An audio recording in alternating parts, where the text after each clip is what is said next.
चल पढ़ते हैं। तो कल कहाँ तक कर लिए थे हम लोग? लॉ ऑफ मास एक्शन सीख लिया था ना हमने। तो लॉ ऑफ मास एक्शन में हमने क्या सीखा था? इक्विलिब्रियम कांस्टेंट को लिखने का तरीका। तो इक्विलिब्रियम कांस्टेंट में कौन सी चीज ऊपर आती है? प्रोडक्ट ऊपर आता है और नीचे क्या आते हैं? रिएक्टेंट्स आते हैं। और अगर कोई प्रोडक्ट का स्टाइचियोमेट्रिक कोएफिशिएंट हुआ या रिएक्टेंट का अगर स्टाइचियोमेट्रिक कोएफिशिएंट है तो वो कहाँ पे जाता है? पावर के फॉर्म में, है ना। तो उनके ऊपर पावर के फॉर्म में चला जाता है। ये सब सीखा था ना हमने। तो आज हम लोग उसी से, उसमें मैंने क्या बताया था? एक्टिव मास बोला था ना। मैंने बताया था कल मैं एक्टिव मास का कॉन्सेप्ट बताऊंगा कि एक्टिव मास क्या होता है, किस तरीके से काम करता है। तो नेक्स्ट हम लोग हेडिंग डालते हैं अपना अगला, एक्टिव मास। एक्टिव मास की एक्टिव मास क्या होता है? तो देखो क्या नाम से क्या लग रहा है? एक्टिव मास मतलब रिएक्शन के अंदर का वो मास जो एक्टिव होता हो, मतलब जो हमें रिएक्शन में सबसे पहले पार्टिसिपेट करेगा, उस मास को क्या बोलते हैं? Active mass. तो एक्टिव मास लिखेंगे हम लोग। लिखिए एक्टिव मास क्या बोलते हैं, किसको बोला जाएगा? एसी चालू है क्या? गर्म हो रहा है थोड़ा ना। नहीं, पंखा फैन रहने दो, ऐसे चलो। एक्टिव मास में लिखो, डेफिनेशन लिखो इसका। Mass which is active, mass which is active, mass which is active, that is mass which is active, that is first participate, mass which is active, that is first participate in any chemical reaction, mass which is active, that is first participate in any chemical reaction is known as active mass. First participate in any chemical reaction is known as active mass. उसी को हम लोग क्या बोल देते हैं? Active mass बोल देते हैं ना। इट इज रिप्रेजेंटेड बाई, क्या लिखना? It is represented by, it is represented by, square bracket से रिप्रेजेंट करते हैं ना, इस तरीके से बना लेना। It is represented by square bracket, कल बना रहे थे ना हम लोग इस तरीके का। It is represented by square bracket. अब बेसिकली देखो एक्टिव मास होता क्या है, कैसे निकाला जाता है? Active mass is nothing but it is concentration. Active mass, active mass को ही हम लोग बोलते हैं क्या? Molar concentration. एक्टिव मास दो टर्म्स में एक्सप्रेस किया जा सकता है, एक कंसंट्रेशन के टर्म में और दूसरा प्रेशर के टर्म में। एक कंसंट्रेशन के टर्म्स में और दूसरा प्रेशर के टर्म्स में। तो पहले हम लोग एक्टिव मास को लिख लें मोलर कंसंट्रेशन। एक्टिव मास को किससे रिप्लेस किया? Molar concentration. और मोलर कंसंट्रेशन पता ही होगा, कंसंट्रेशन क्या होता है? Number of moles of substance, number of moles of substance divided by क्या होता है? Volume in litre. जिसके भी अंदर वो चीज मौजूद है उसका वॉल्यूम किस में लिया जाता है? लीटर में। अगर कहीं कंसंट्रेशन लिखा हुआ आता है उसका मतलब बेसिकली हम लोग क्या समझते हैं? मोलरिटी। कंसंट्रेशन कहीं लिखा है तो क्या समझते हैं? मोलरिटी। मोलरिटी क्या होता है? Number of moles of solute divided by volume in litre, है ना। तो इसी चीज को हम लोग बोलेंगे, मोल्स ऑफ सब्सटेंस को हम लोग बेसिकली किससे रिप्रेजेंट करते हैं? स्मॉल एन से। और वॉल्यूम को किससे? वी से। तो ये हमारे लिए एन बाई वी क्या बन जाता है? एक्टिव मास कहलाएगा। कब? कंसंट्रेशन के टर्म्स में। लेकिन अगर गैसेस रहेंगे तो उनके लिए कैसे डिफाइंड होगा? पार्शियल प्रेशर के बराबर। गैसेस के लिए एक्टिव मास किसके बराबर होता है? Partial pressure. This is only for gases. अगर गैस मौजूद होंगी तो उनके लिए एक्टिव मास ही क्या बन जाएगा? Partial pressure. ऐसा क्यों होगा? क्योंकि हमें पता है पीवी इक्वल टू क्या होता है? एनआरटी होता है क्या? तो पीवी इक्वल टू एनआरटी में मैं चाहूँ तो P equal to N by V R T भी लिख सकता हूँ। और एन बाई वी कंसंट्रेशन होता है क्या? आर तो कांस्टेंट ही होता है। और अगर कुछ नहीं दिया है तो रिएक्शंस में हम लोग क्या मानते हैं? कांस्टेंट टेम्परेचर पे हो रही होगी। तो टी भी कांस्टेंट हो गया, आर भी कांस्टेंट हो गया। मतलब क्या समझ में आया? Pressure is directly proportional to N by V. तो इसीलिए हम लोग चाहें तो एक्टिव मास की जगह पे पार्शियल प्रेशर को भी ले सकते हैं। एक्टिव मास कंसंट्रेशन तो होता ही है, साथ में पार्शियल प्रेशर भी लिया जा सकता है गैसेस के लिए, प्रोवाइडेड कि आर तो कांस्टेंट रहना ही रहना है, ये तो कभी नहीं चेंज होता। हमारे जो जनरल रिएक्शंस होते हैं वो भी किस पे होते हैं? कांस्टेंट टेम्परेचर पे। तो अगर इस तरीके की सिचुएशन बनती है तो हम लोग उसको पार्शियल प्रेशर के फॉर्म में भी ले सकते हैं। इसीलिए अभी हम लोग पढ़ेंगे के इक्विलिब्रियम के दो फॉर्म होते हैं, एक होता है केसी और दूसरा होता है के पी। केसी कब लिखा जाता है? जब एक्टिव मास किस में एक्सप्रेस किया जाए? कंसंट्रेशन में। और केपी कब लिखा जाएगा? जब एक्टिव मास किस में एक्सप्रेस किया जाए? पार्शियल प्रेशर के टर्म्स में। तो ये लिखो पहले, है ना, इन दोनों चीजों को लिखिए।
इसके नीचे एक नोट लिखेंगे हम लोग।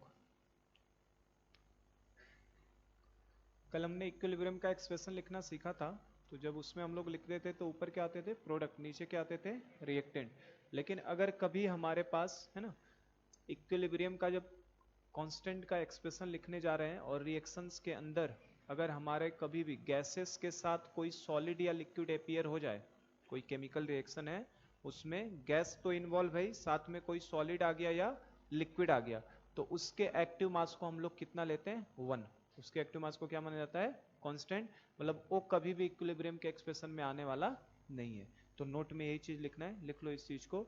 When ever solid oblique liquid, whenever solid oblique liquid, whenever solid oblique liquid oblique both, whenever solid oblique liquid oblique both, solid oblique liquid oblique both, whenever solid oblique liquid oblique both appears with a gas, appears with gas in a chemical reaction, whenever solid oblique liquid oblique gas appears, whenever solid oblique liquid oblique both appears with gas in a chemical reaction, then their active mass, then their active mass remains constant, their active mass remains constant and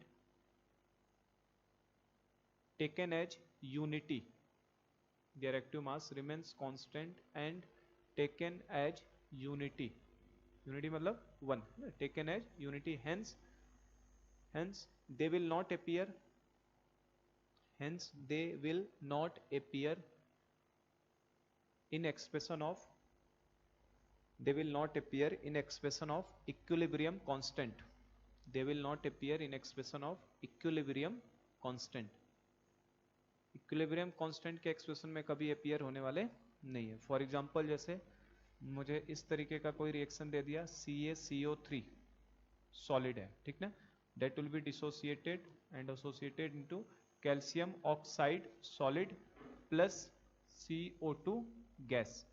तो अगर मैं पूछूं इसके लिए आप expression लिखिए के equilibrium का, तो कल की क्लास के हिसाब से के इक्विलिब्रियम इज इक्वल टू क्या आएगा?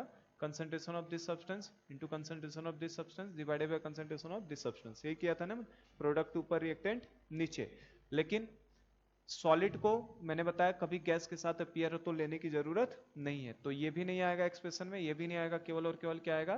कंसंट्रेशन ऑफ CO2, केवल और क्या आएगा? CO2। देखो मैंने CaO को भी नहीं लिया और CaCO3 को भी नहीं लिया, क्यों नहीं लिया? क्योंकि ये सॉलिड है। अगर कभी भी सॉलिड या लिक्विड या दोनों कभी गैस के साथ आएंगे तो उनको इक्विलिब्रियम के एक्सप्रेशन में लेने की जरूरत नहीं है, क्योंकि उनका एक्टिव मास कितना हो चुका है? 1। तो अगर 1 मान लिया हमने तो कभी भी अपीयर होने वाले नहीं है। सिमिलर जैसे सेकंड एक रिएक्शन में ले रहा हूं, NH2COO NH4, इस रिएक्शन को सॉलिड फॉर्म में है, तो इसे हम लोग बनाते हैं, इससे बन रहा है 2NH3 gas plus CO2 gas. अब मैं पूछ रहा हूँ इसका एक्सप्रेशन बताइए, केसी का के इक्विलिब्रियम का एक्सप्रेशन क्या होगा? तो क्या लिखोगे बताओ? के इक्विलिब्रियम इज इक्वल टू क्या लिखा जाएगा? कंसंट्रेशन ऑफ NH3 का whole square into concentration of CO2 divided by, इसको लेंगे क्या हम लोग? नहीं लिया जाएगा because it is a solid, तो नहीं लिया जाएगा तो मान लो 1 लिख सकता हूं या फिर मैं हटा ही दूं, लिखने की कोई जरूरत उसे नहीं है। आई बात समझ में? लिख लो ये दोनों एग्जांपल। तो कभी भी सॉलिड आए या लिक्विड आए, कभी भी एपीयर हो, तो उसको एक्सप्रेशन के अंदर हमें लिखने की जरूरत नहीं पड़ती।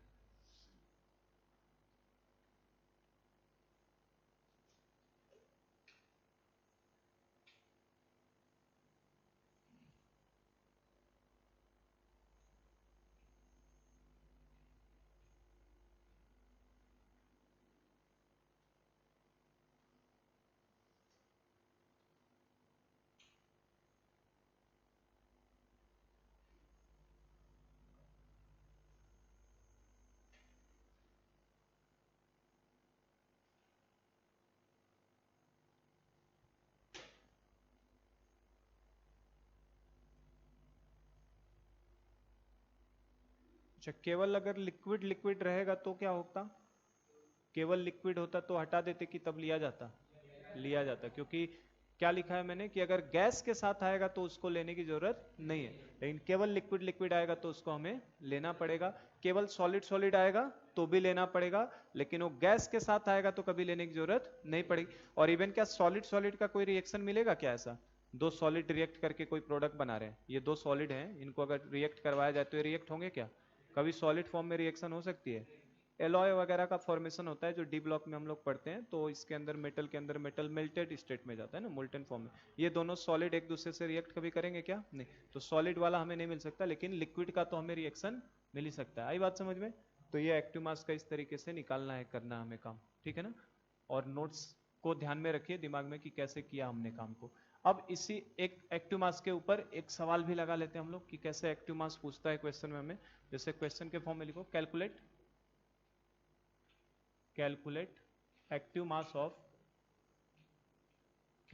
active mass of following, calculate active mass of following, जिसमें सबसे पहला दे रहा है हमें 2.8 gram of into gas in 10 litre of container. तो इसका एक्टिव मास निकालना। एक्टिव मास निकालना हमने सीखा, active mass is nothing but the molar concentration. Concentration जो निकालते हैं वही क्या होता है? Active mass. तो पहला ये है, और सेकंड मान लो इसका दे रहा है, सेकंड पार्ट हमें कुछ करो, ले लो आप 80 gram of O2 gas, 80 gram of O2 gas in 20 litre of container, 20 litre of container. तो इसमें सॉल्व करके हमें निकालना है क्या? एक्टिव मास निकालने हैं। करो, कैसे करेंगे?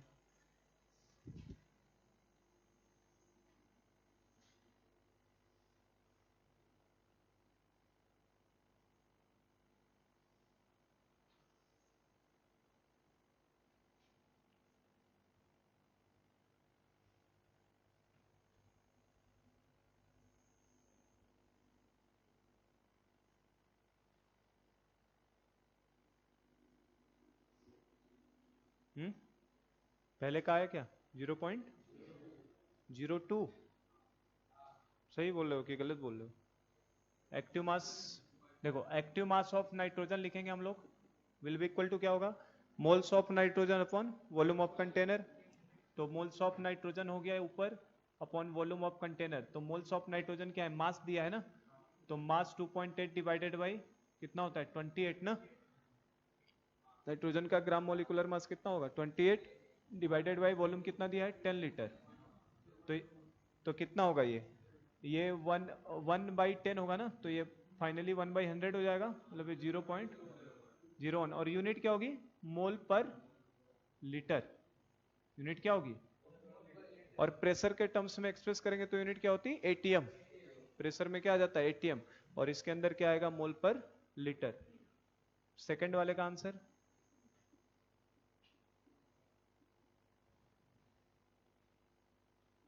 Moles of O2 upon volume लिख देंगे।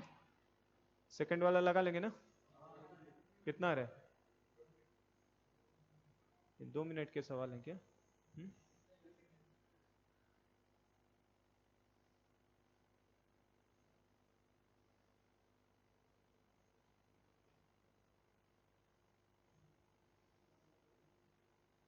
एक्टिव मास को अगर हमने एक्सप्रेस किया कंसंट्रेशन में तो यूनिट क्या रहेगी, मोल पर लीटर। और पार्शियल प्रेशर में एक्सप्रेस करेंगे तो एटीएम। पार्शियल प्रेशर में यूनिट क्या होती है प्रेशर की, एटीएम। जो भी आ रहा है देखो, तो O2 का 80 ग्राम है ना, मास अपन क्या कर दूं, मोलर मास।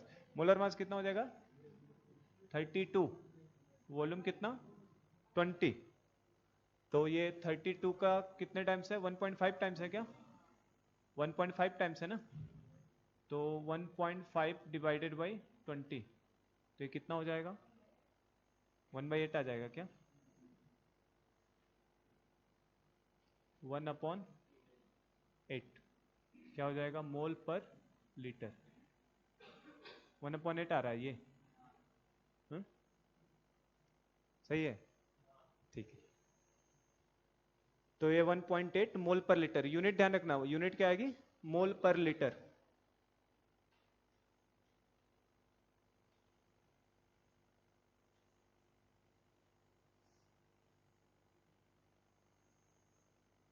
सही है कि गलत है, सही है।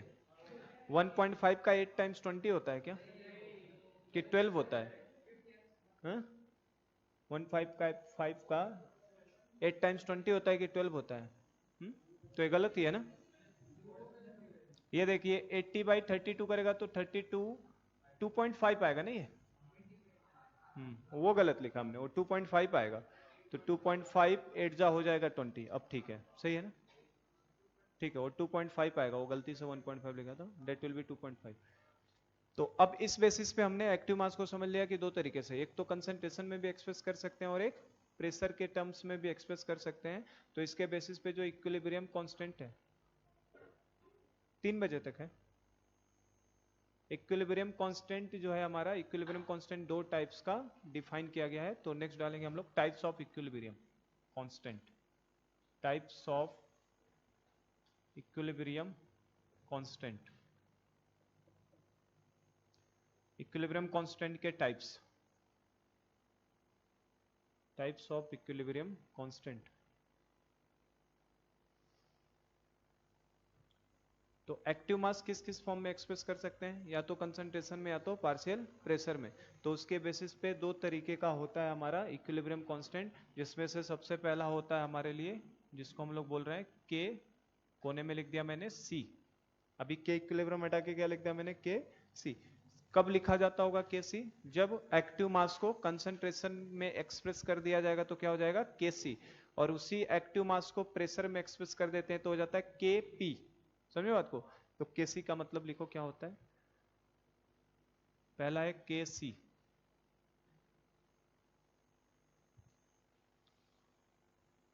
के सी में लिख लेना, when active mass, when active mass is expressed, when active mass is expressed, active mass is expressed in terms of active mass is expressed in terms of concentration, active mass is expressed in terms of concentration, then equilibrium constant is, then equilibrium constant is known as, equilibrium constant is known as Kc, equilibrium constant is known as Kc। तब equilibrium constant को क्या कहा जाता है, Kc बोला जाता है। कब, जब एक्टिव मास को किस में एक्सप्रेस किया जाएगा, कंसंट्रेशन टर्म्स के अंदर। तो इक्विलिब्रियम कांस्टेंट को हम लोग बुलाएंगे क्या, Kc। अब जैसे फॉर एग्जांपल, और उसको भी रिप्रेजेंट करने का तरीका होता है स्क्वायर ब्रैकेट, कंसंट्रेशन को भी किससे रिप्रेजेंट करते हैं, स्क्वायर ब्रैकेट से ही करेंगे। फॉर एग्जांपल जैसे ये रिएक्शन है अपने पास, N2 gas plus 3H2 gas gives 2NH3 gas. इस रिएक्शन के लिए अगर मैं आपसे पूछूं कि के इक्विलिब्रियम का एक्सप्रेशन बताइए, तो आप के इक्विलिब्रियम इज इक्वल टू क्या लिखते हैं, कंसंट एक्टिव मास ऑफ दिस के power 2 divided by active mass of this into active mass of H2 के पावर 3, ये लिखते हैं ना। तो एक्टिव मास अब किससे रिप्लेस हो जाएगा, कंसंट्रेशन से। और कंसंट्रेशन रिप्लेस करने के लिए कुछ नया नहीं करना होता, जो स्क्वायर ब्रैकेट का है ना, उस स्क्वायर ब्रैकेट से ही कंसंट्रेशन को भी रिप्रेजेंट कर देते हैं। तो केसी का फॉर्मूला क्या बन जाएगा, कंसंट्रेशन ऑफ, हाँ अब बोलने का भले ही तरीका बदल जाएगा, अभी तक मैं इसे एक्टिव मास बोल रहा था, अब क्या बोलूंगा, कंसंट्रेशन ऑफ NH3 का square divided by concentration of N2 into concentration of H2 के पावर Q। वही बात समझ में। तो ये हमारे लिए क्या बन जाएगा, Kc हो जाता है। इस तरीके से लिख लो इसे।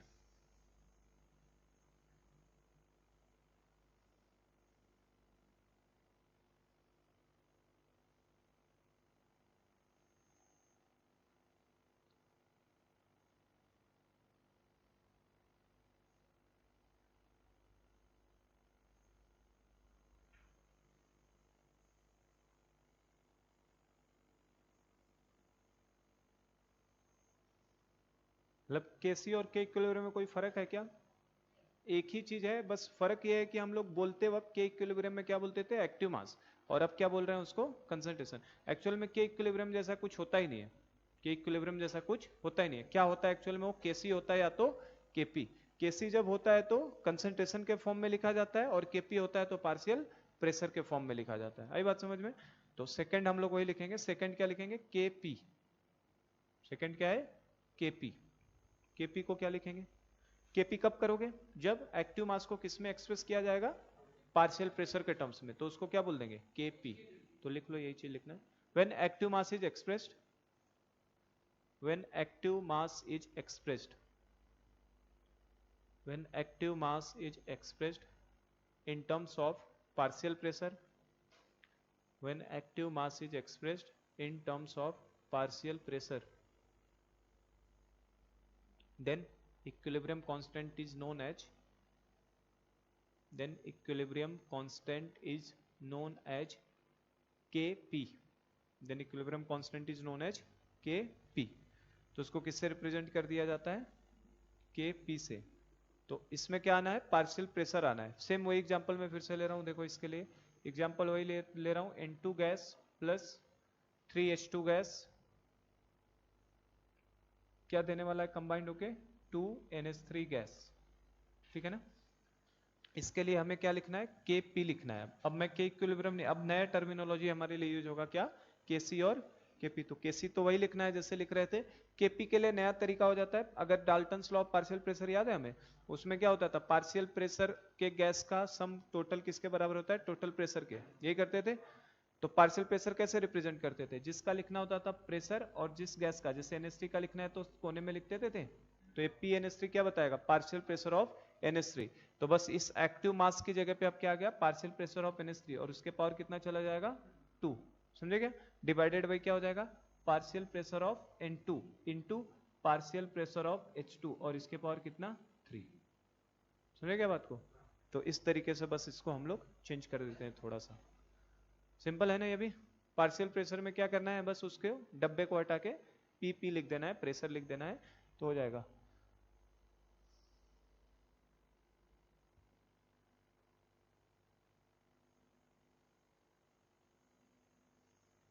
क्या होता अगर इनमें से कोई गैस नहीं होता, तो क्या Kp लिख पाते हैं हम लोग, क्योंकि प्रेशर तो गैस के लिए डिफाइन करेंगे।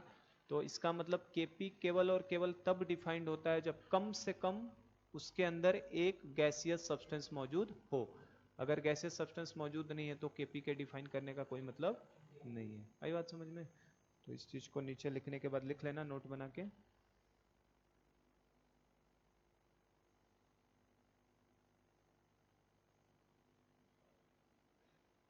नीचे लिख लेना ये line, Kp is defined only when, Kp is defined only,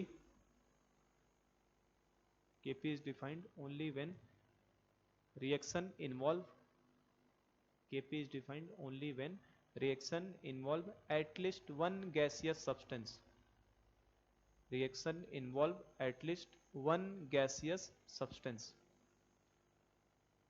Kp is defined only when reaction involve at least one gaseous substance. अगर कोई गैसियस सब्सटेंस नहीं है, चाहे वो रिएक्टेंट में हो चाहे प्रोडक्ट में हो, गैसियस सब्सटेंस नहीं है, तो वहां पे इसको डिफाइन कर केपी की डेफिनेशन वहां पे वैलिड नहीं होगी, क्योंकि केपी के एक्सप्रेशन में क्या आना है, पार्शियल प्रेशर, और अगर गैस के अलावा कुछ और मौजूद है तो हम लोग उसका केपी तो कभी लिख ही नहीं सकते। आई बात समझ में? केपी। अब हम लोग इसका यूनिट देखते हैं। नेक्स्ट डालो unit of KP and KC. Unit of KP and KC. अब हमें पूरा जो है ना केपी केसी के बारे में ही पढ़ना है कुछ, है ना, कि केपी केसी क्या होता है, किस तरीके से चलेगा, क्या क्या चीजें होती हैं। तो नेक्स्ट अपने पास unit of KP and KC. Types of equilibrium देख लिया हमने, दो तरीके के होते हैं, उन दोनों को हमने समझ लिया कि कैसे लिखा जाना है। आया ना समझ में लिखने का? अब उसको लिखने के बाद उसकी यूनिट्स क्या होती है, किस तरीके के उनके यूनिट को हम लोग निकालते हैं, कैसे किया जाता है। अब इसके लिए भी मैं एग्जाम्पल से ही लेकर चल रहा हूँ, फिर मैं उसको जनरलाइज करूंगा आपके लिए। तो देखो सेम वही रिएक्शन लेता हूँ, N2 + 3H2 gives 2NH3। ठीक है, इस रिएक्शन का क्या हमें केपी लिखने आता है, केसी लिखने आता है? इस रिएक्शन का हमें अगर कोई पूछे कि केसी का एक्सप्रेशन लिखे तो क्या लिखूंगा, कंसंट्रेशन ऑफ NH3 का square upon concentration of N2 into concentration of H2 के पावर 3, ये लिखेंगे। अब कंसंट्रेशन की यूनिट क्या होती है, मोल पर लीटर। तो अगर मुझे यहां से पूछा जाए कि यूनिट ऑफ केसी बताओ क्या होगा, तो यूनिट ऑफ केसी क्या लिखूंगा, ऊपर आएगा मोल पर लीटर के पावर कितना, 2, पहला कंसंट्रेशन की यूनिट मोल पर लीटर के पावर 2, नीचे कितना आएगा इसका, मोल पर लीटर, और अगले में मोल पर लीटर के पावर कितना, 3। ठीक है, ये मोल पर लीटर अगर ऊपर भेजा जाए तो क्या दिखाई देगा मुझे, मोल पर लीटर के पावर कितना हो जाएगा। क्या इसको 2 - 1 + 3 लिख सकता हूं? बोलो, ये समझे बात को, 2 - 1 + 3 लिख सकते हैं। अब इसको अगर ध्यान से देखिए जरा, इस रिएक्शन को देखो जरा, 2 मोल किसके हैं, प्रोडक्ट के हैं क्या, 1 मोल, और 3 मोल किसके हैं, रिएक्टेंट के। क्या इस चीज को मैं ये लिख सकता हूँ, प्रोडक्ट के मोल माइनस रिएक्टेंट के मोल्स, लिख सकते हैं। ये हर रिएक्शन में होगा कि केवल इसी में होगा, सब में होगा। प्रोडक्ट का मोल हमेशा ऊपर रहेगा और रिएक्टेंट का मोल नीचे जाते हैं, वो क्या होंगे उसमें से, माइनस। तो क्या इस चीज को मैं यहाँ से मोल पर लीटर के पावर कितना आ जाएगा, फाइनली -2। तो क्या इन जनरल अगर मैं बात करूं, इन जनरल किसी रिएक्शन का अगर हमें लिखना हो यूनिट ऑफ केसी, तो unit of KC in general तरीके से हम लोग क्या लिखेंगे, मोल पर लीटर तो आना ही आना है, और उसके पावर क्या आएगा, एक डेल्टा एन मैं लिख रहा हूं, क्या लिखा मैंने, डेल्टा एन। ये डेल्टा एन का मीनिंग क्या है पता चल रहा है, डेल्टा एन क्या होगा, number of moles of product ना, प्रोडक्ट का number of moles of product minus क्या हो जाएगा, ये प्रोडक्ट के मोल्स हो गए, minus number of moles of reactant. आई बात समझ में, मोल्स ऑफ रिएक्टेंट।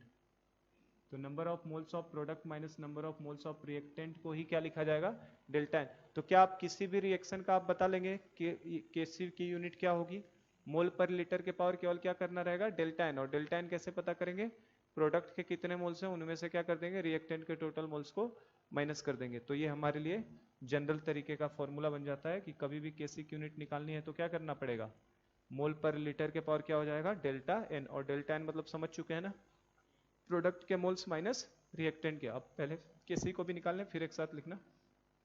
केपी का फॉर्मूला बोलो क्या लिखोगे, पार्शियल प्रेशर ऑफ NH3 का स्क्वायर डिवाइडेड बाई क्या लिखोगे, partial pressure of N2 into क्या लिखोगे, पार्शियल प्रेशर ऑफ H2 का होल क्यूब, ये लिखा जाएगा। अब अगर मैं यूनिट की बात करूं तो यूनिट ऑफ केपी क्या लिखूंगा, यूनिट ऑफ केपी बताइए क्या लिखा जाएगा, ATM के पावर 2 अपॉन ATM और इंटू ATM के पावर 3 लिखेंगे इस तरीके से। और ये जब पावर ऊपर जाएंगे तो क्या बन जाएंगे, ATM के पावर 2 - 1 + 3 लिख सकते हैं। क्या फिर से वही चीज है, प्रोडक्ट माइनस रिएक्टेंट वाला, तो इसको भी मैं डेल्टा एन ही लिख दूंगा। तो ये यहां से हो गया ATM के पावर हमारे लिए कितना, -2। ATM के पावर कितना हो गया, -2। तो इन जनरल अगर मुझसे पूछा जाए कभी भी कि यूनिट ऑफ केपी क्या है, तो यूनिट ऑफ केपी क्या लिखा जाएगा, ATM के पावर डेल्टा एन। अब यहाँ पे मैं एक सफिक्स लगा रहा हूँ जी, डेल्टा एन जी, उसको प्यार से डेल्टा एन जी बोल दिया। किसी को इंडिया में जी लगा देते तो इज्जत मिल जाती है ना थोड़ी, तो ये वही हाल है। इसको डेल्टा एन जी क्यों लिखा, जी क्यों लिखा, क्योंकि अगर इसमें सपोज करो कहीं लिक्विड होता, अगर सपोज करे पूरे लिक्विड फेज में होता तो क्या केपी डिफाइंड होता क्या, तो उसकी यूनिट भी नहीं निकल पाती। अगर पूरा लिक्विड फेज में होता तो केपी डिफाइंड होता क्या, नहीं। तो आप डेल्टा एन तो कैलकुलेट कर ही लेते, प्रोडक्ट माइनस रिएक्टेंट, तो आप केपी की यूनिट भी बताने लगते। तो इसीलिए मैंने उसको जी लिखा है, क्योंकि केवल और केवल डेल्टा, उसमें कौन सा शामिल होगा, गैसियस वाले ही शामिल होंगे। मतलब यहाँ पे डेल्टा एन जी का मीनिंग क्या है, डेल्टा एन जी का मतलब है number of product in gaseous form minus number of moles of reactant in gaseous form. आई समझ में क्या बात। अब इसको मैंने पूरा नहीं लिखा। एनपीजी का मतलब क्या है, number of products in gaseous form minus number of reactant in gaseous form. तो इस तरीके से इनके यूनिट्स हो जाते हैं, लिख लो दोनों। तो क्या किसी रिएक्शन की यूनिट अब निकाल सकते हैं हम लोग, यूनिट क्या होगा केपी का, केसी का, एक्सप्रेशन क्या होगा।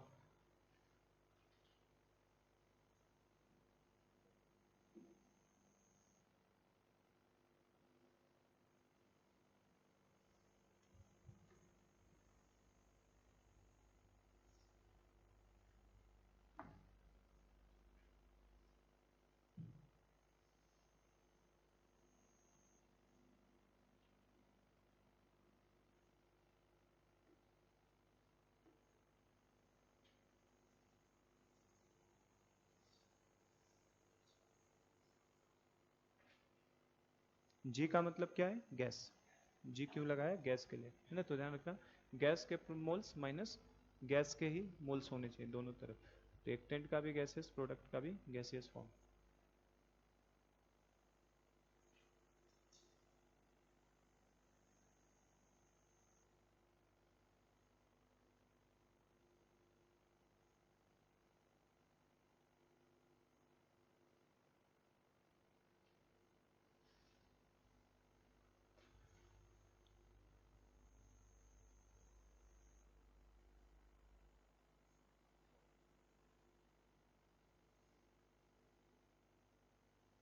क्या डेल्टा एन और डेल्टा एन जी हमेशा बराबर होंगे, ऑलमोस्ट तो बराबर ही रहने चाहिए। ऑलमोस्ट हर प्रॉब्लम में डेल्टा एन और डेल्टा एन जी क्या रहेंगे, बराबर। क्यों, क्योंकि देखो जब डेल्टा एन ये मैं निकाल रहा हूं तो उस समय भी मैं किसको केवल काउंट करूंगा, क्या सॉलिड लिक्विड को लेंगे, क्या हम लोग नहीं लिया जाएगा, सॉलिड लिक्विड को कभी भी लेना हमें नहीं है। केवल किसको हम लोग लेते हैं, गैसियस सब्सटेंस को लेते हैं, क्योंकि सॉलिड लिक्विड का एक्टिव मास के एक्सप्रेशन में क्या आ जाता है, कांस्टेंट ना, तो यहाँ पे कभी अपियर होने वाला नहीं है। लेकिन अगर केवल लिक्विड फेज में रिएक्शन है, पूरा का पूरा किसमें है, लिक्विड फेज, तो क्या उसका केसी का फॉर्मूला लिखा जा सकता है इस तरीके से, लिक्विड फेज में है तो केसी तो लिख सकते हैं, लेकिन केपी लिख सकते हैं क्या, नहीं। तो अगर केसी का फॉर्मूला हम लोग पूरे के पूरे लिक्विड फेज में लिख सकते हैं तो उसके लिए डेल्टा एल तो निकल जाएगा, लेकिन क्या डेल्टा एन जी निकल सकता है, नहीं। तो इसीलिए ये डिफरेंस किया है मैंने कि एक डेल्टा एन बोल दिया और एक को क्या, डेल्टा एन जी।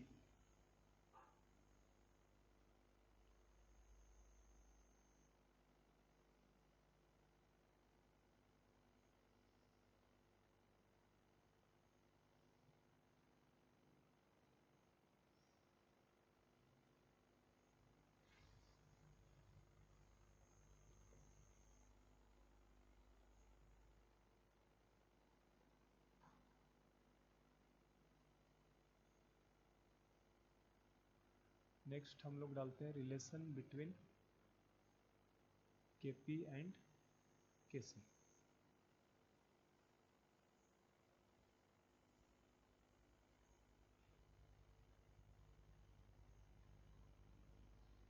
यूनिट वाले क्वेश्चन में एक ही साथ दे दूंगा, अभी रिलेशन बता के उसी में बहुत सारे क्वेश्चंस करवा दूंगा जिनमें केपी भी लिखना रहेगा, केसी भी लिखना रहेगा और साथ में उनके यूनिट्स भी लिखेंगे हम लोग, तो उनको एक साथ ही करवा दूंगा अभी, तो उसमें कोई टेंशन लेने की जरूरत नहीं है हमें।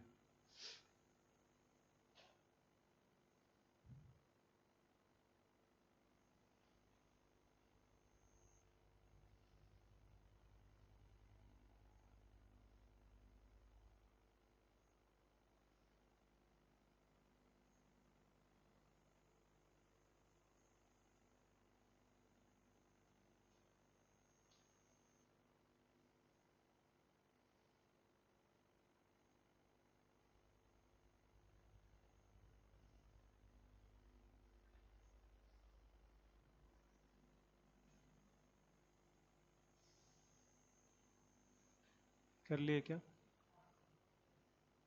हो गया पूरा।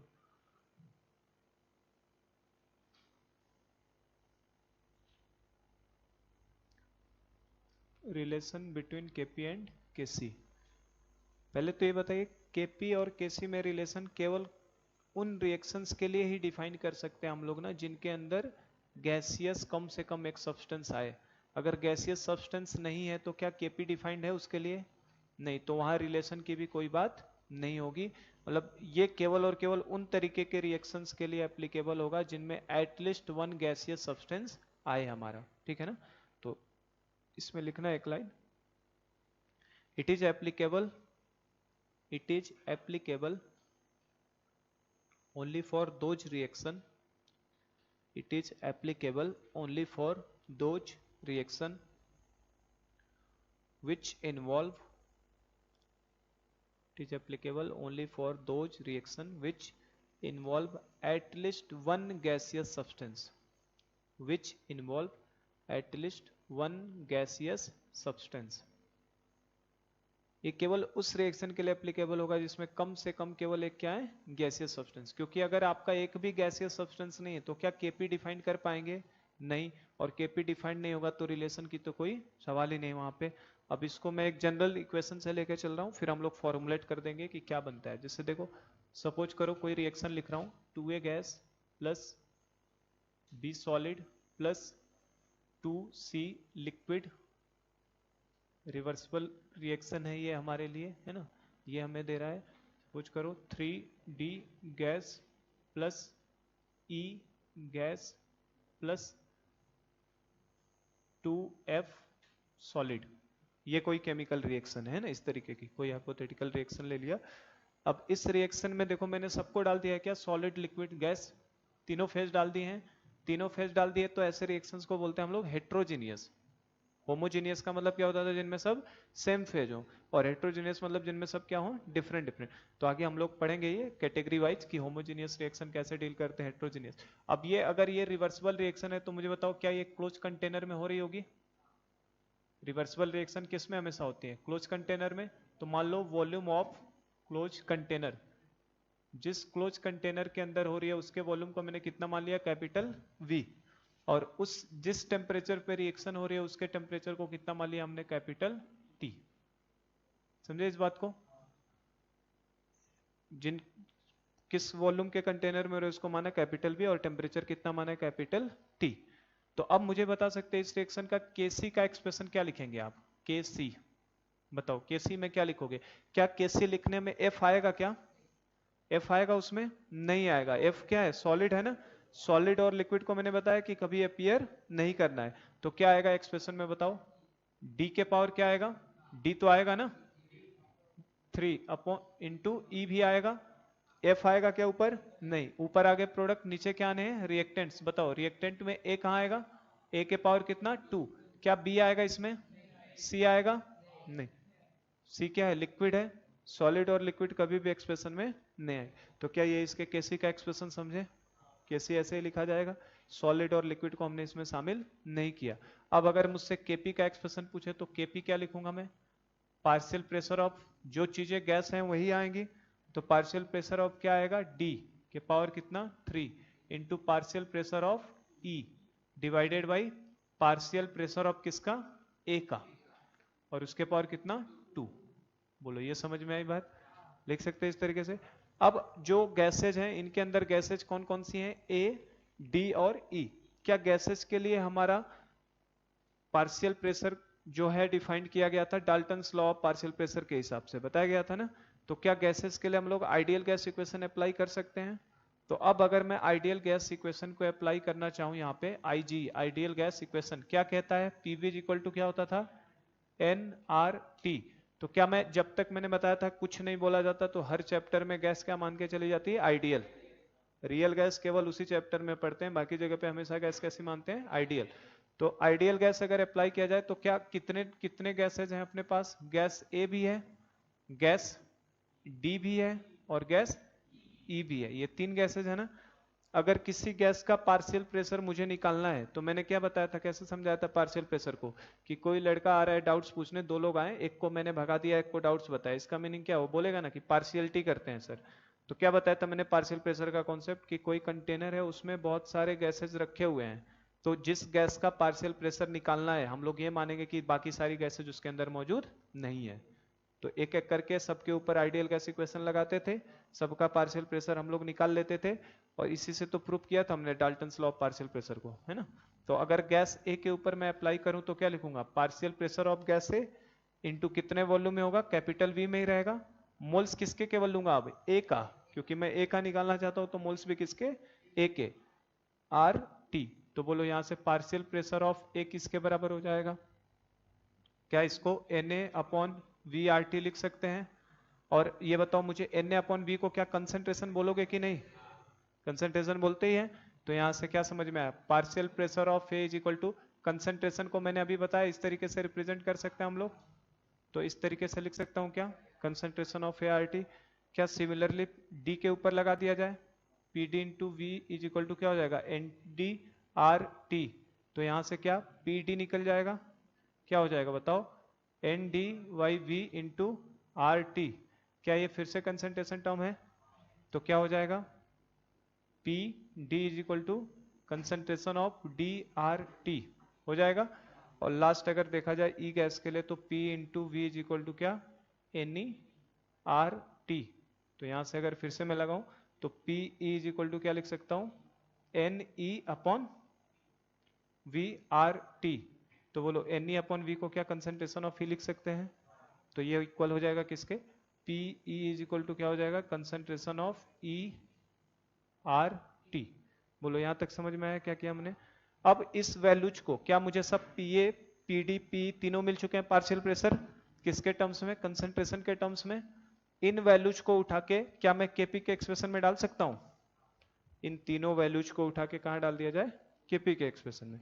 ये जो तीनों आए ना इनको मैं सब्स्टिट्यूट करवा रहा हूं, है ना, किसके अंदर सब्स्टिट्यूट करवाता हूं, substitute in expression of KP, expression of KP. जो केपी का एक्सप्रेशन है उसमें हम लोग क्या करते हैं, इनको सब्स्टिट्यूट करते हैं। तो अगर जैसे ही सब्स्टिट्यूट करूंगा तो देखो केपी का एक्सप्रेशन क्या था, केपी इज इक्वल टू क्या है, पार्शियल प्रेशर ऑफ डी का cube into partial pressure of E upon partial pressure of A का होल स्क्वायर, यही है ना। तो पार्शियल प्रेशर ऑफ डी की जगह पे क्या रखूंगा मैं, concentration of D R T लिख सकता हूं ना। तो that will be concentration of D R T का cube into concentration of E R T का, ई आर टी के पावर कोई चीज नहीं जाएगी ना, पावर 1 है, तो divided by concentration of A R T के पावर 2। अब देखो मैं क्या करता हूं, कंसंट्रेशन वाले टर्म्स को एक साथ लेता हूं, आर टी वाले टर्म्स को एक साथ।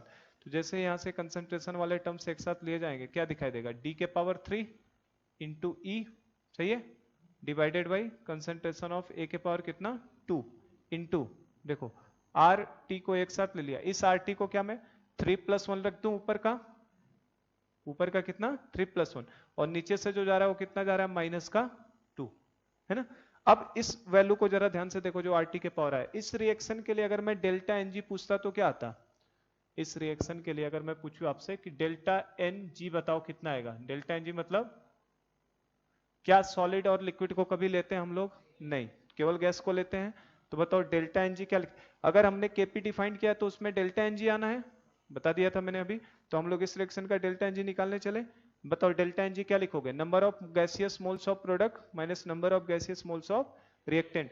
तो प्रोडक्ट में गैसियस मोल्स कहां पे है, केवल इसके पास है और इसके पास है, तो क्या लिखूंगा मैं 3+1, मतलब ये बेसिक फॉर्मूला क्या है, number of product of gaseous minus number of reactant of gaseous, सही है ना। तो बोलो इसे क्या 3+1 लिख दूं, माइनस इधर क्या है गैसियस, ये है क्या गैस, नहीं, केवल क्या है ए, तो माइनस क्या लिखूंगा 2। तो क्या ये जो वैल्यू आई है इसको मैं डेल्टा एन जी लिख दूं क्या, ये इसी के लिए एप्लीकेबल होगा कि हमेशा ही होगा, हमेशा ही होगा, हमेशा ही निकालोगे एक्सप्रेशन, यही सब करेंगे तो ये हमेशा ही क्या होने वाला है, एप्लीकेबल। तो वो जो पावर में आया वो चीज समझ में आया, क्या हो जाएगा, डेल्टा एन जी हो जाता है। और क्या ये पूरा का पूरा टर्म हमारे लिए क्या है, केसी है क्या, देखो जरा ये केसी है ना। तो क्या समझ में आया यहां से, क्या मैं के पी इज इक्वल टू इसको केसी रख दूं और ये आर टी के पावर क्या डेल्टा एन जी रख दूं, ये समझे बात को। तो क्या फॉर्मूला आया निकल के, क्या रिलेशनशिप है इनके बीच में, केपी इज इक्वल टू क्या होता है, KC R T power delta N G, समझे बात को। लगा लीजिए पूरा। अब ये रिलेशन वेरी वेरी इंपॉर्टेंट, खूब सवाल है इसके ऊपर, है ना, 25-30 सवाल तो बुकलेट में ही पड़े हैं इसी रिलेशन पे सीधे सीधे, कि केपी कैसी कैसे लिंक है, किस तरीके से होते हैं।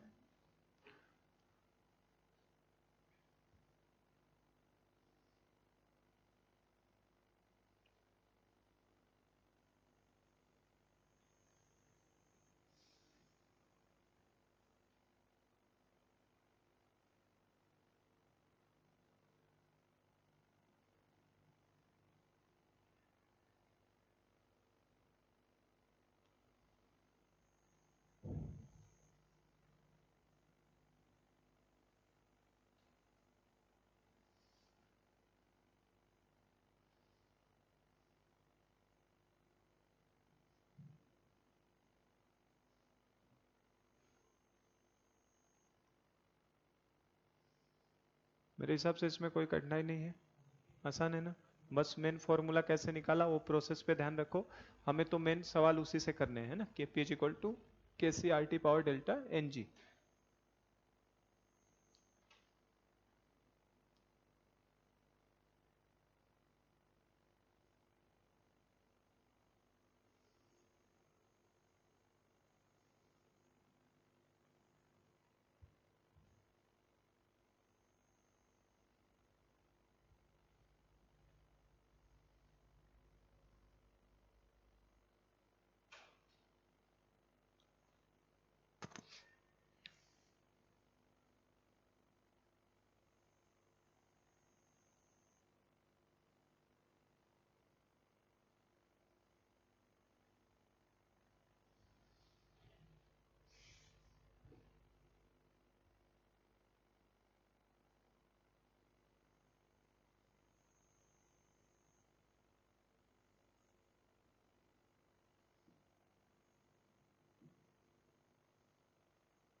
ये लिख रहे होंगे आप, ये लिख लिया ना ऊपर, तो ये हटा के ये लिख लिया ना रिएक्शन, तो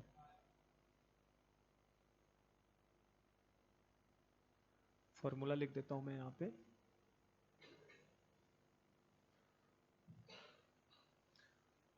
तो फॉर्मूला आता है के P is equal to K C R T power delta N G. इस फॉर्मूले में डेल्टा एन जी का मतलब होता है हमारे लिए क्या, number of gaseous moles of किसके, product, number of gaseous moles of product minus क्या, number of gaseous moles of product minus number of gaseous moles of reactant.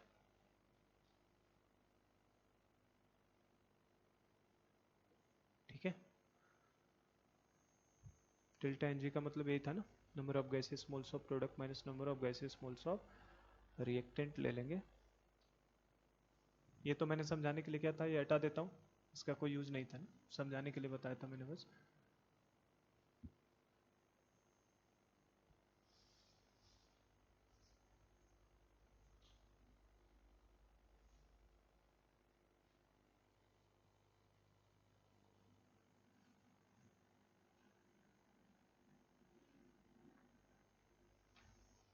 तो क्या हम किसी भी रिएक्शन का डेल्टा एन जी निकाल सकते हैं, प्रोडक्ट के मोल्स को देख के माइनस रिएक्टेंट के मोल्स को, और रिएक्शन हमेशा बैलेंस्ड मिलेगा, तो हमें परेशान नहीं होना है कि रिएक्शन सर बैलेंसिंग करनी पड़ेगी क्या।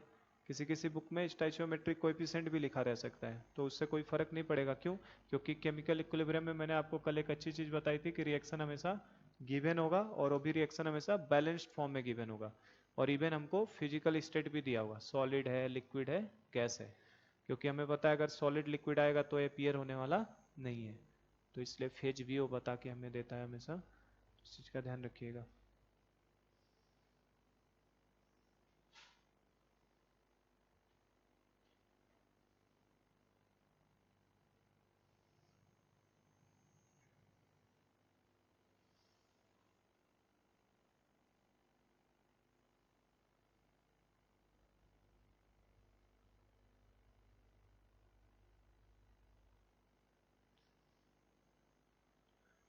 ये लिख रहे हैं क्या आगे वाला? हो गया, ये हो गया ना?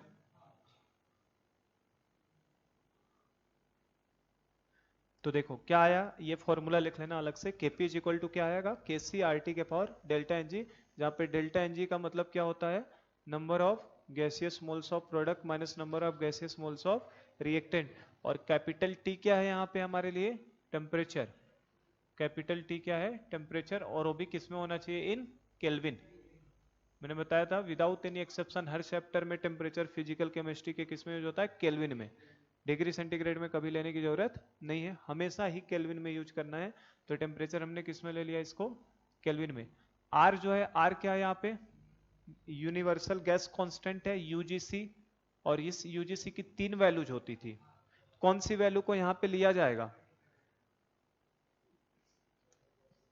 1/12 लिया जाएगा। क्यों, क्योंकि यहाँ पे वॉल्यूम किस में है, लीटर में, प्रेशर किस में है, एटीएम में। प्रेशर किस में, केपी की यूनिट क्या लेते थे, एटीएम में लेते थे। Pressure ATM, volume litre. तो आर की वैल्यू कौन सी ली जाती है, 0.0831 है ना। तो 0.08 ले लेते हैं, और इसको अप्रोक्सीमेटली कितना लेते हैं हम लोग, 1/12। और यूनिट क्या हो जाएगी इसकी, ATM, litre, mole inverse, kelvin inverse, है ना। तो ये हमारे लिए आर की वैल्यू यूज होगी, ध्यान रखिएगा। आर की वैल्यू 0.0831 यूज करना है, या 1/12 आर की। बाकी दो वैल्यूज यूज नहीं करनी है, क्योंकि हमारा हमेशा प्रेशर किस में है, एटीएम, वॉल्यूम किस में है, लीटर में, ठीक ना। और एक और चीज इसमें बता दूं, ये समझ गए ना इस इक्वेशन में क्या क्या चीज कैसे है, किस तरीके से यूज करना है, ठीक।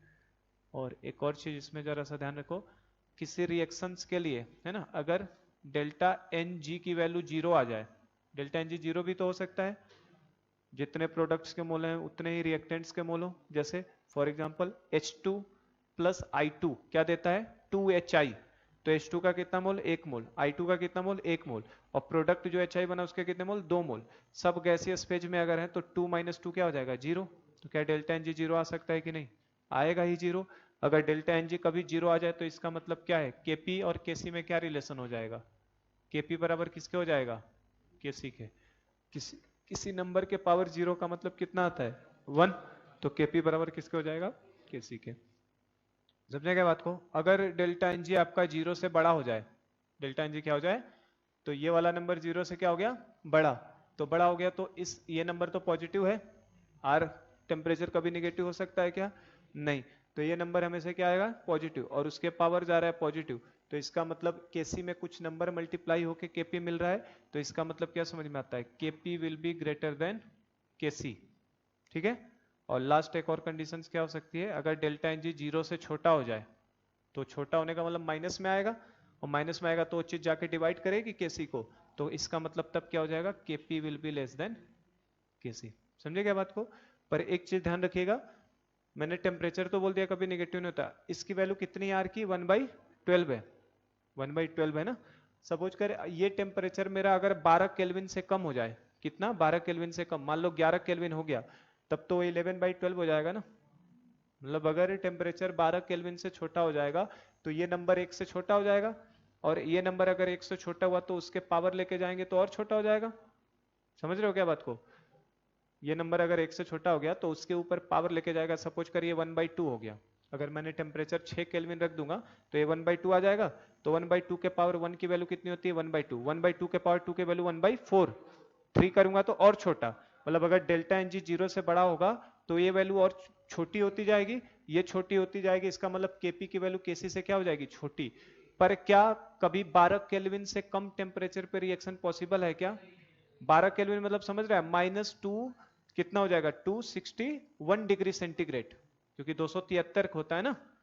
273 केल्विन को मतलब 0 केल्विन को कितना बोलते हैं, 273 डिग्री सेंटीग्रेड। तो 12 केल्विन अगर मैं बोलता हूं तो इसका मतलब किस टेम्परेचर पे आप बैठे हैं, 12 केल्विन बोलने का मतलब माइनस में जाके बैठो ना। 12 केल्विन बोलने का मतलब कितना हो गया, माइनस का 273 में उसमें से माइनस कर दो तो कितना आ जाएगा, 261 डिग्री सेंटीग्रेड पे रहेंगे। -261 डिग्री सेंटीग्रेड को केल्विन में कन्वर्ट करेगा तो कितना आएगा, 12 केल्विन ना। समझ रहे क्या बात को। तो उतना कम टेम्परेचर तो क्या उस पर कोई रिएक्शन पॉसिबल है, नहीं। तो नॉर्मली बुक्स में हमेशा हमें यही दिया रहता है और यही वैलिड भी है, लेकिन इसमें ध्यान रखना कि अगर ये टेम्परेचर 12 केल्विन से ज्यादा है तो वैलिड है, उससे कम पे वैलिड नहीं होता। लेकिन आपको कभी क्या 12 केल्विन से कम पे टेम्परेचर फिजिबल है? नहीं। तो इसीलिए हम लोग हमेशा इसको क्या मानते हैं? लाइफ टाइम मान के चलते हैं कि ये सही है। लेकिन ये चीज मैं बता देता हूँ, ये ध्यान रखने के लिए बता देता हूँ, है ना। ये ब्रैकेट में ना हो तो मेंशन कर लेना, temperature must be greater than 12 kelvin. Temperature क्या होना चाहिए? 12 केल्विन से बड़ा। इवन ये तीनों केस के लिए वैलिड है ना, ठीक है ना। तो इसके लिए टेम्परेचर जो होना चाहिए वो 12 केल्विन से ज्यादा होना चाहिए। अगर 12 केल्विन से कम टेम्परेचर पे पूछ लेगा ना तो ये चीजें क्या हो जाएगी? उल्टा। हाँ बस छोड़ता हूँ। तो ये 12 केल्विन से कम पे रहेगा तो क्या हो जाएगा? उल्टा। क्योंकि 12 केल्विन से कम करोगे तो ये केसी पीछे हो जाएगा, केपी आगे हो जाएगा ना, मतलब केपी कम हो जाएगा, केसी ज्यादा हो जाएगा। समझे ना कैसे किया? तो आपको तो कुछ सोचना ही नहीं है, आपको हमेशा ही क्या मान के चलना है? 12 केल्विन से ज्यादा का टेम्परेचर है। क्योंकि मैंने बता ही दिया कोई भी केमिकल रिएक्शन 12 केल्विन से कम पे हो सकती है क्या? नहीं। तो केसी केपी को हमेशा ही मान के चलना है कि वो टेम्परेचर क्या है? ज्यादा है। चलो, तो इसके आगे हम लोग कल इसके ऊपर बहुत सारे क्वेश्चंस करने वाले हैं। केपी केसी का रिलेशन निकालिए, केपी केसी की यूनिट बताइए, केपी केसी किस तरीके से एक दूसरे से लिंक्ड है ना, किसका केपी का एक्सप्रेशन क्या होगा, केसी का क्या होगा। कल यहीं से आगे बढ़ेंगे फिर हम लोग।